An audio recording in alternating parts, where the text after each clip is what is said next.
Ahí sí.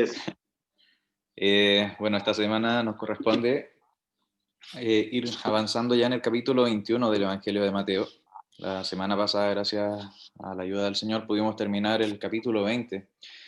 Y creo que es importante tener fresco en nuestra mente, en nuestra memoria, cuál fue el centro del capítulo 20, para poder entender qué es lo que se va a ir presentando esta semana, si así el Señor lo permite, en el capítulo 21.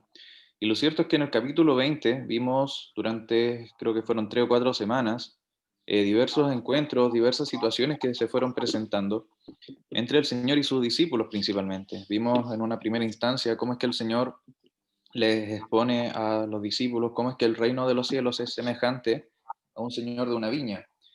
Y allí estaba tratando el Señor una problemática que estaba en el corazón de aquellos discípulos. Ellos se preguntaban una y otra vez quién iba a ser el más grande entre ellos.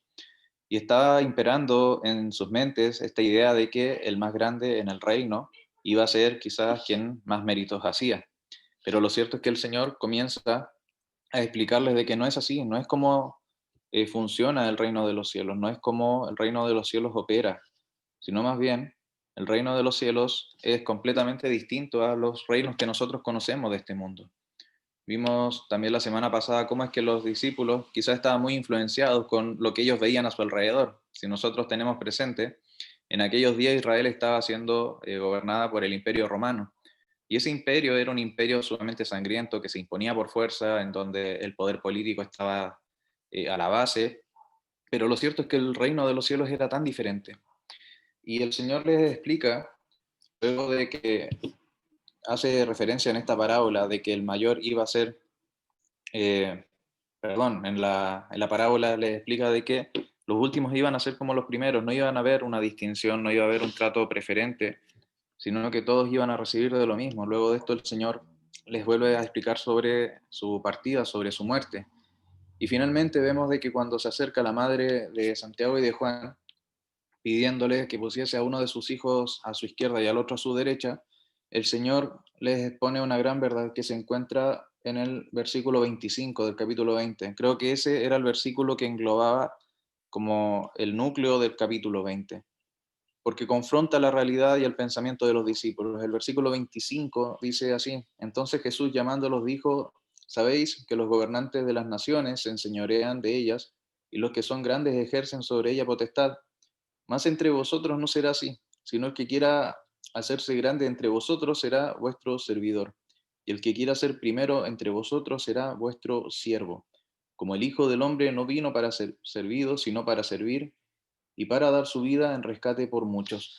Luego de que el Señor refiere esta gran verdad a los discípulos, vemos que el Señor pone en ejercicio lo que Él les acaba de enseñar, y vemos cómo es que cuando ya se disponían a entrar y también a salir, eso lo vimos la semana pasada, de Jericó. Pudimos ver cómo es que esa Jericó contemplaba dos ciudades que estaban cerca, estaban muy juntas. Eh, Finalmente el Señor se pone también en servicio de aquellas personas que estaban necesitándolos, aquellos dos ciegos que se encuentran en aquel sitio. El Señor también les pregunta qué quieres que os haga y el Señor les sana.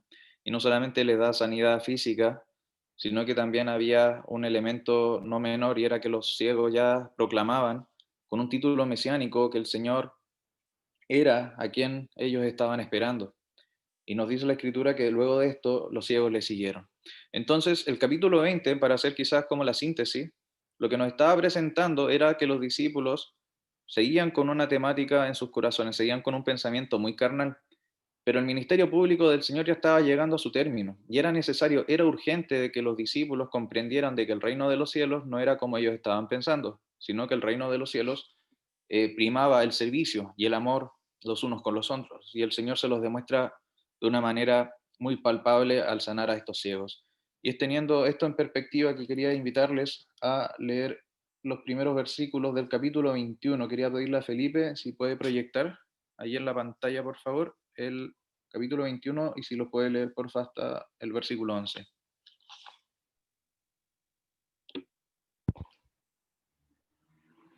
¿Escucha bien? ¿Sí? ¿Aló? ¿Se me escucha?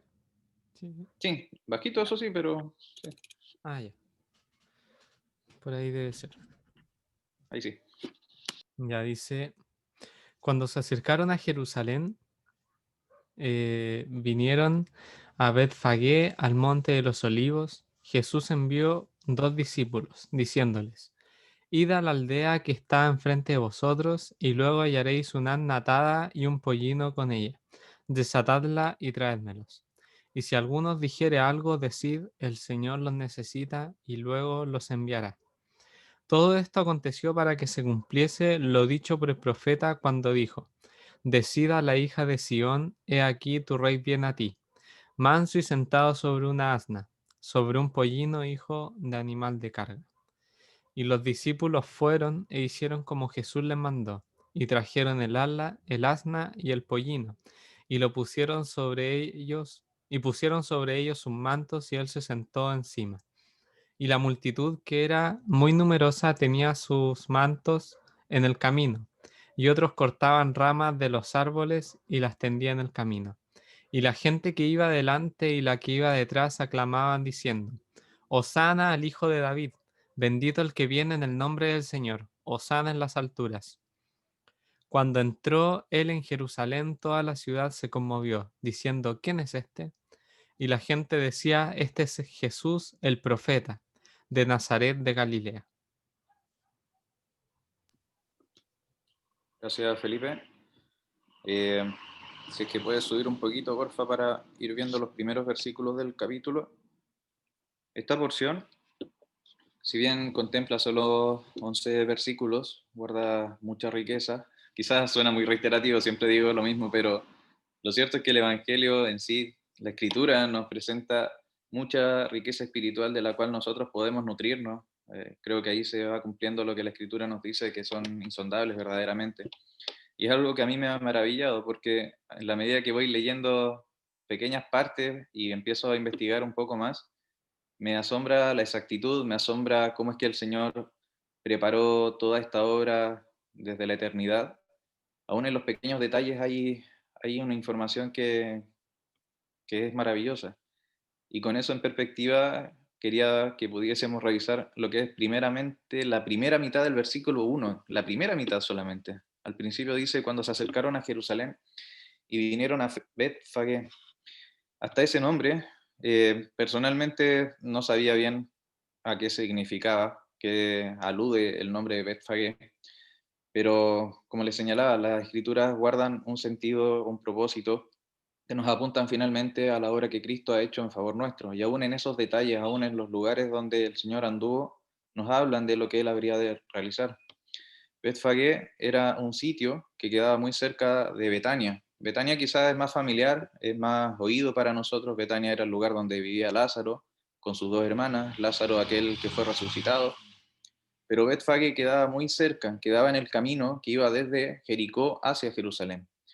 Y nos dice la escritura que llegaron hasta este lugar, daba hacia el monte de los olivos, como nos dice la escritura.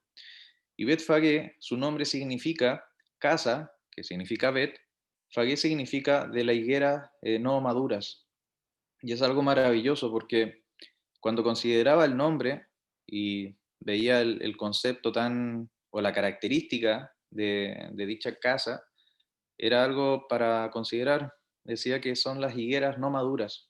Una higuera no madura finalmente es aquel que no tiene fruto, aquel que no da lo necesario para alimentarse.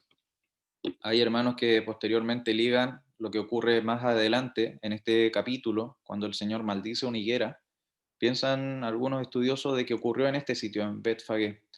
Y creo que guarda una cierta relación, porque cuando vamos a ir viendo más adelante, vemos de que el Señor llega a aquel punto en donde se encuentra con esta higuera y no tenía frutos. Vemos que el Señor la maldice, pero también nos da ciertas cualidades de aquella higuera. Aquella higuera era solamente hojas, aquella higuera era solamente una apariencia, pero no tenía lo que era nutritivo, no tenía algo que emanase o que pudiese dar cuenta de que había vida allí. Y finalmente esa higuera termina siendo maldita por parte del Señor y se termina por secar. Y es algo que llama la atención de los discípulos. Pero lo cierto es que este sitio en Betfagé, si tenemos en perspectiva lo que estaba ocurriendo en el ministerio del Señor, el Señor se disponía a entrar ya a Jerusalén.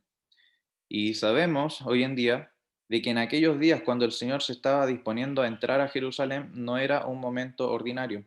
Se estaba a punto de desarrollar la Pascua. Se estima de que en aquellos días se había reunido cerca de 2 millones de personas en la ciudad de Jerusalén. Había mucha gente de distintas partes porque iban a celebrar la Pascua, una Pascua de gran solemnidad. Y lo cierto es que habían también muchos fariseos, habían muchas personas que habían ido para ver al Señor, a este, como dice el término, el versículo 11 que leyó Felipe, a este profeta que era Nazareo. Y lo cierto es que iban con esta curiosidad a ver cuáles eran los prodigios, cuáles eran las señales que este profeta podía hacer. Y lo cierto es que cuando llega ese punto, y lo ligamos con el nombre de este sitio en donde el Señor empieza a preparar todo para ingresar a Jerusalén.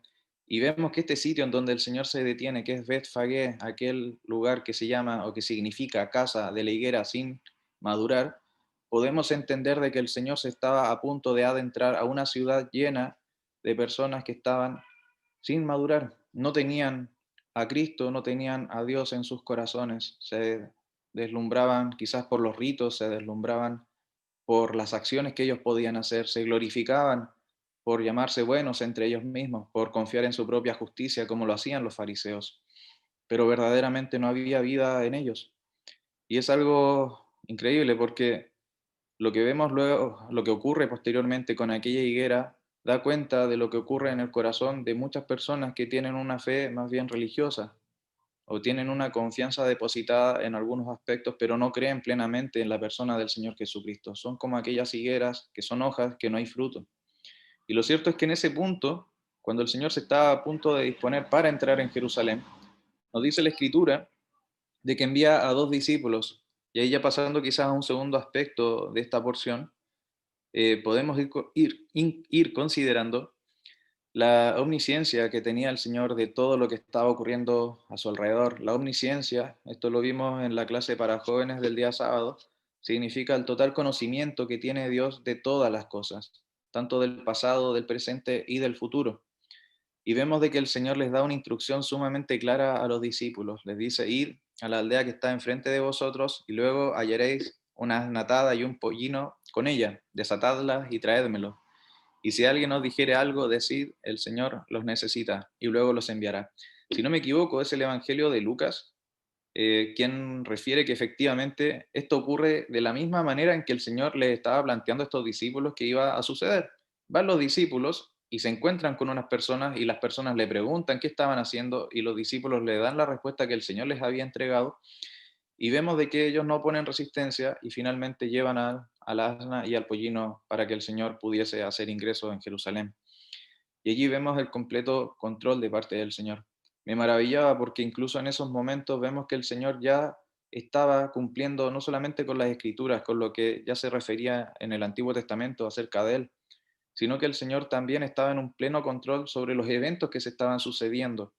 Cuando trato de imaginarme un poco ese escenario, me maravilla el considerar de que incluso el Señor en el desplazamiento hacia Jerusalén, cuando iba caminando, muy probablemente también de haber estado en su pensamiento que aquel pollino, aquella asna, iba a estar siendo cuidada por estas personas, que iba a estar dispuesto en el momento preciso y justo para que cuando fuesen los discípulos, aquel pollino estuviese preparado. Y eso nos habla del completo control también que el Señor tiene de todas las circunstancias. El Señor sabía, y no solamente sabía, el Señor también preparó que aquel pollino estuviese en aquel sitio, en aquel momento. Y eso es algo por lo cual nosotros no nos podemos gozar. Luego vemos de que la Escritura nos hace referencia a una porción del Antiguo Testamento. Y es llamativo también esto, porque en un tercer aspecto vemos la realeza de Cristo. La Escritura nos dice, refiriendo a lo que sale, si no me equivoco, es en Zacarías, capítulo 9, dice, decid a la hija de Sión, he aquí tu rey viene a ti, manso y sentado sobre un asna, sobre un pollino, hijo de animal de carga. Y vemos que el Señor ingresa de esta manera allí en Jerusalén.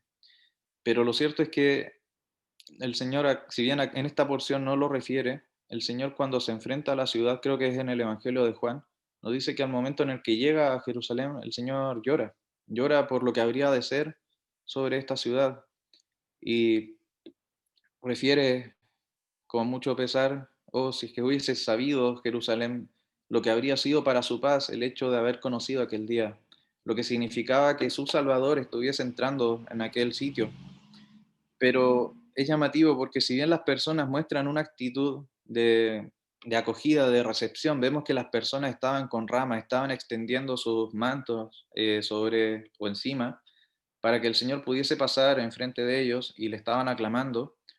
Todas estas señales, si bien representan la realeza del Señor, porque de hecho incluso en el Antiguo Testamento vemos ejemplos donde depositaban sus mantos a los pies para hacer un reconocimiento de que aquella persona era de la realeza, el término, y con esto quiero terminar la idea, el término, el versículo 11, si es que ahí puede bajar un poquito Felipe, por favor, para que lo podamos ver, es algo que a mí al menos me marcó, me llamó mucho la atención. Dice, cuando la gente se preguntaba quién es este, quién era la persona que iba entrando ya en Jerusalén, la gente decía, este es Jesús, el profeta de Nazaret de Galilea. Es una descripción muy humana, pero creo que esa descripción queda tan corta que logra ilustrar verdaderamente cuál era el grado de comprensión que tenían las personas en aquellos días de quién era la persona del Señor Jesucristo. Ellos pensaban que simplemente era un profeta que provenía de Nazaret de Galilea, venía del norte de la nación, hace grandes prodigios, pero es un profeta terrenal, tanto como las personas que estaban allí. Y lo cierto es que el Señor no es solamente una persona que habitó en este mundo, al igual que nosotros, el Señor es Dios mismo encarnado, quien vino a salvarnos. Y eso es una verdad que ellos no estaban contemplando. No es simplemente un profeta, no era uno más. El Señor no venía de una tierra del norte, el Señor venía del mismo cielo para liberarlo. Es lo que ellos estaban clamando anteriormente, Hosana, sálvanos, o en otras palabras, sálvanos ahora. No entendían de que verdaderamente el Señor venía del cielo, venía para poder liberar a aquella nación. Al menos eso quería comentarles de esta porción. Quería también dejar que otros hermanos pudiesen ir refiriendo otros elementos de este pasaje. Hay otros elementos que igual se pueden ir considerando, así que dejo abierto para continuar con el estudio.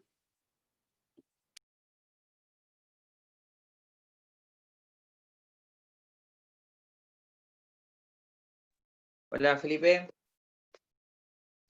¿me escuchas bien? ¿Sí? Se escucha bien? Ah, ya, sube.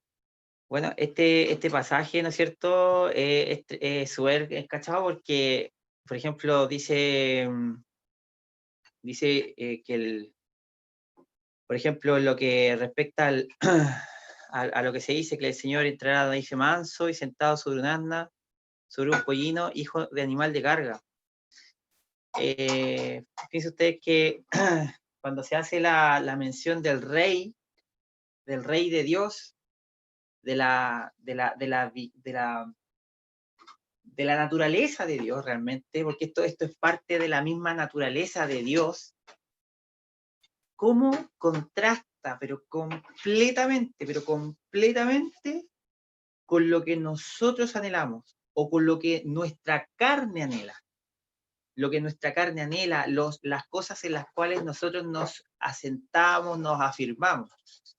Porque el Señor ahora está entrando, en vez de entrar en un Mercedes-Benz descapotable, con 2 autos de escolta hacia adelante y 3 autos de escolta hacia atrás, entra en un Fiat 600.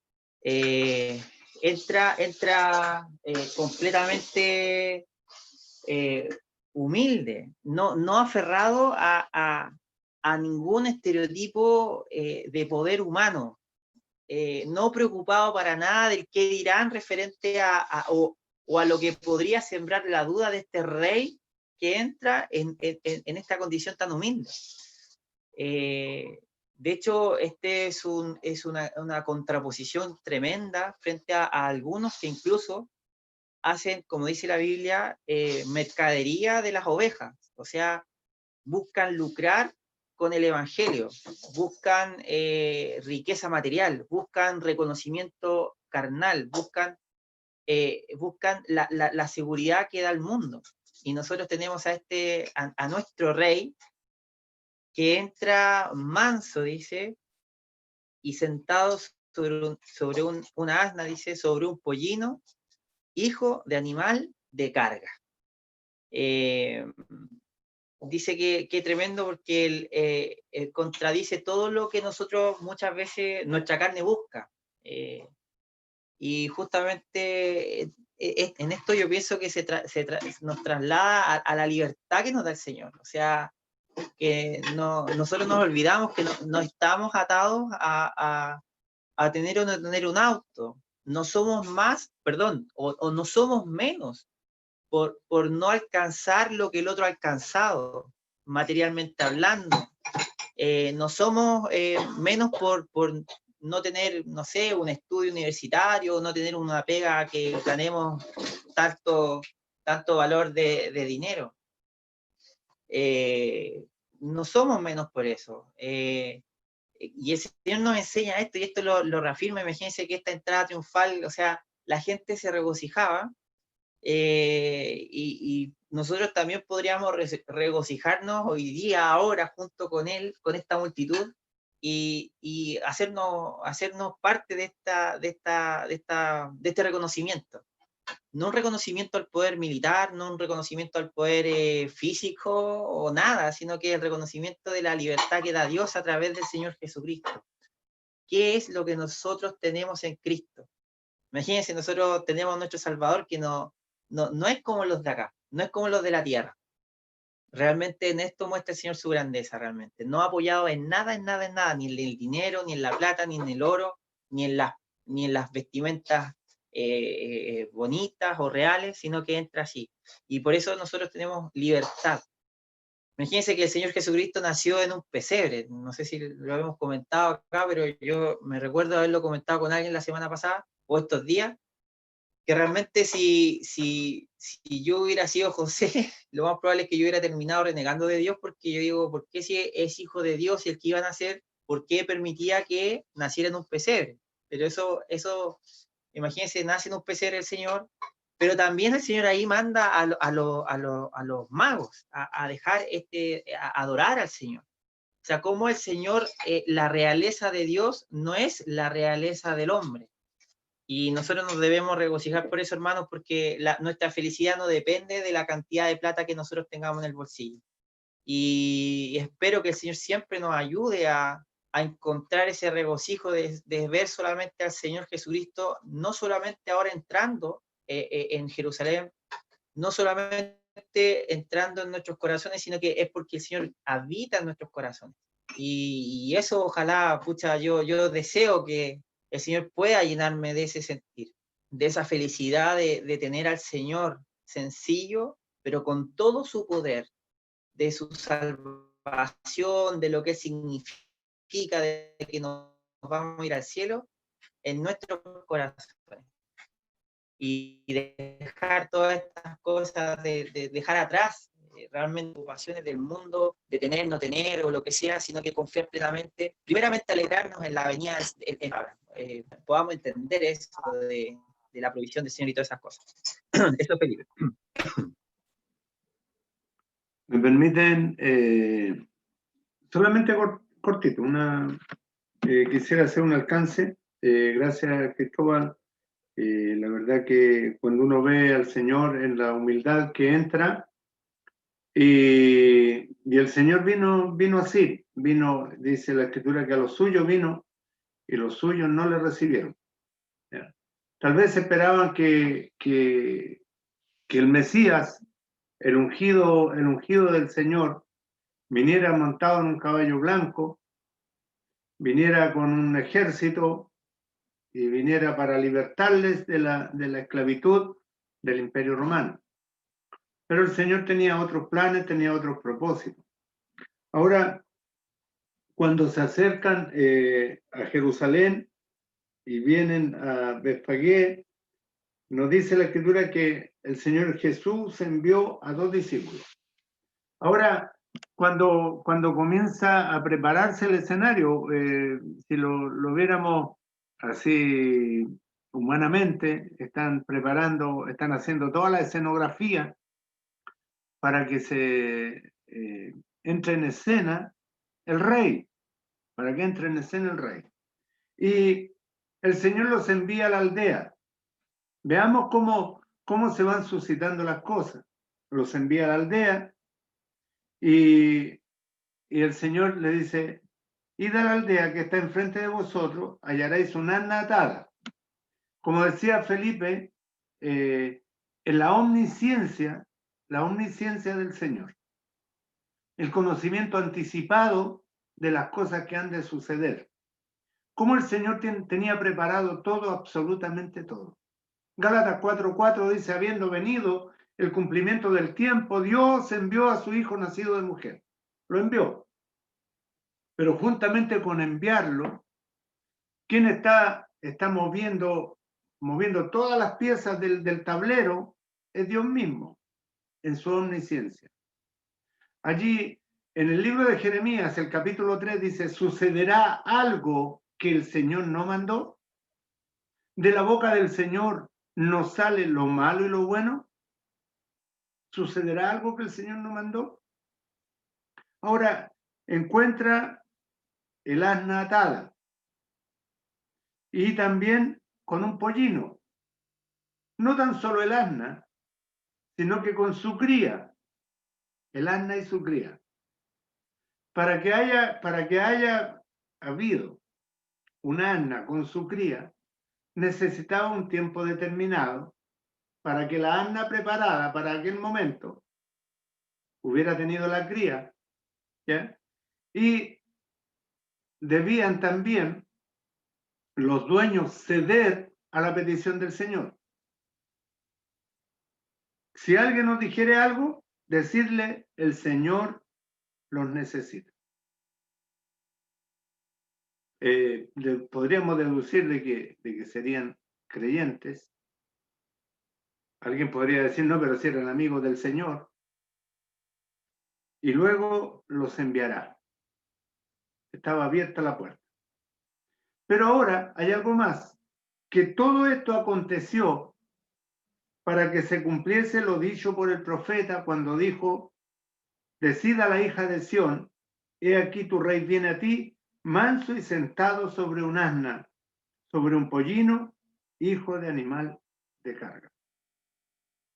Cuando vemos que esto se cumple, profecía que fue dicha, pero centenar de años antes, 400 años antes, por lo menos 400 años antes, tal vez más, y que se cumpla en aquel instante, en aquel momento. Un lector fiel de las escrituras, de los profetas, podría haber despertado y haber dicho, oh, es el Mesías, porque así estaba escrito. Así estaba escrito. Uno cree el mensaje por la palabra. Y también ellos, que eran estudiosos y conocían y habían sido enseñados por los rabinos, debían comprender estas cosas. Ahora, cuando ponen y los mantos y él se sienta encima, la multitud era muy numerosa, tendía sus mantos, cortaban ramas de los árboles y los tendían en su camino. Y allí muchos allí proclamaron, Hosana al Hijo de David, bendito el que viene en el nombre del Señor. Pero habían otros que preguntaban, ¿quién es este? Están los que reconocen al Señor y están los que no conocen. Y siempre va a ser así. Va a haber algunos que van a alabar al Señor y otros que ni siquiera saben, no tienen idea. Y otros dicen, este es Jesús, el profeta de Nazaret de Galilea. No le conocían como el Señor, le conocían solo como el profeta. Y era esa, quería hacer solamente tocar esa parte. En algunos minutos y sí. Sí, no, de hecho eso, le iba a dar las gracias por el comentario. Quizás complementando el inicio del comentario que estaba haciendo don Pato, cuando hacía referencia también al comentario de Cristóbal respecto a la humildad del Señor, don Patricio hacía el alcance de que en aquellos días, cuando llegaba un conquistador, llegaba montando un caballo blanco, si no me equivoco, dando cuenta de su victoria. Al menos era una práctica muy común en el Imperio Romano. Pero acá vemos un contraste sumamente notorio. Vemos de que el Señor entra en un animal de carga, como hizo referencia Cristóbal, un animal pequeño, un animal que no había sido montado, creo que es Juan quien hace ese alcance, ese detalle. Y vemos finalmente entonces la humildad y la mansedumbre no solamente en los actos, sino que también en cómo el Señor ingresa a esta ciudad. Y creo que refuerza el concepto que el Señor ya venía tratando con los discípulos. El reino de los cielos, el reino que el Señor estaba predicando, era, por decirlo quizás de una manera, era un reino contracultural, iba en contra de la cultura, de lo que ellos ya conocían. El reino no solamente no se imponía por fuerza, como ya hemos señalado en el resumen, era un reino de servidumbre de los unos por los otros, no era un reino de ser el mayor por actos, por obras, sino más bien por servicio. Y vemos de que el Señor, que era el rey, viene representando este reino, y él viene de una manera humilde. Me gustó también el alcance que señaló Cristóbal respecto a ese aspecto, porque también esa humildad, esa mansedumbre, nos permite la libre entrada delante de su presencia.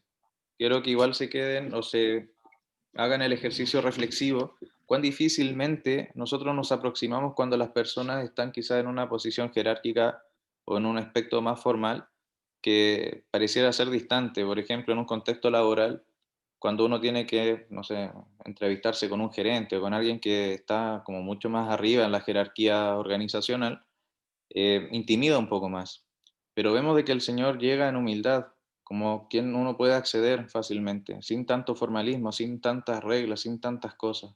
El Señor está al alcance de las personas que estaban allí entregando su adoración y está cercano también para cada pecador que se acerca con un corazón contrito y humillado, también solicitando por su redención. Y eso es un mensaje alentador para quienes no le conocen, es un mensaje reconfortante para nosotros quienes ya hemos creído, porque no solamente hemos podido llegar delante de su presencia por su misericordia en un momento y pasamos de muerte a vida, sino que hoy en día podemos tener una comunión íntima con Él, sabiendo de que Él está cercano. Y eso es algo verdaderamente que debe alegrar nuestros corazones. Al menos ese era el concepto que les quería transmitir. La sencillez que muestra el Señor al ingreso de Jerusalén nos debe alentar a nosotros también poder acudir delante de su presencia con total libertad, como también se nos llama mediante la Escritura, que podamos acercarnos delante del trono de la gracia. Al menos con eso quería terminar. Para finalizar, quería pedirle a Felipe si es que puede orar para cerrar con esta reunión.